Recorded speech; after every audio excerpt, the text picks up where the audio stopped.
أعوذ بالله من الشيطان الرجيم. إن هذا القرآن يهدي للتي هي أقوم ويبشر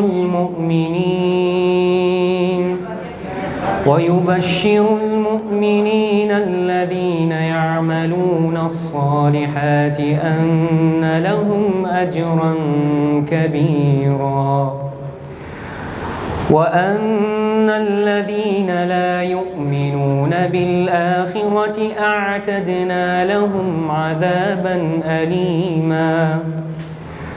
ويدعو الإنسان بالشر دعاءه بالخير وكان الإنسان عجولا.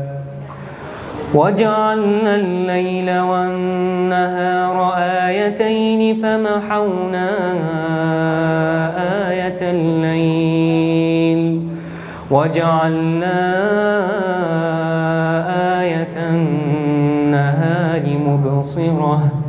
مبصرة لتبتغوا فضلا من ربكم ولتعلموا عدد السنين والحساب وكل شيء فصلناه تفصيلا.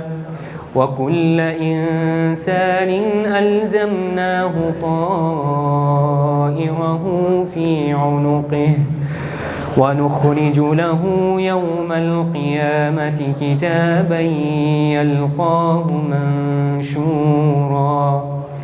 اقرأ كتابك كفى بنفسك اليوم عليك حسيبا. من اهتدى فإنما يهتدي لنفسه ومن ضل فإنما يضل عليها ولا تزر وازرة وزر أخرى وما كنا معذبين حتى نبعث رسولا. وإذا أردنا أن نهلك قرية أمرنا متر فيها ففسقوا فيها فحق عليها القول فدمرناها تدميرا. وكم أهلكنا من القرون من بعد نوح وكفى بربك بذنوب عباده خبيرا بصيرا.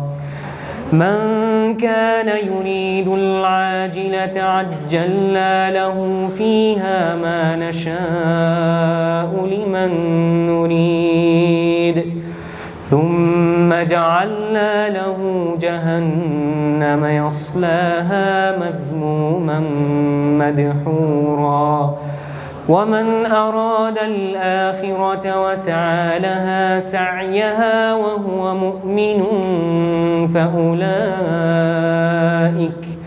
فأولئك كان سعيهم مشكورا. كلا نمد هؤلاء وهؤلاء من عطاء ربك وما كان عطاء ربك محظورا. انظر كيف فضلنا بعضهم على بعض وللآخرة أكبر درجات وأكبر تفضيلا.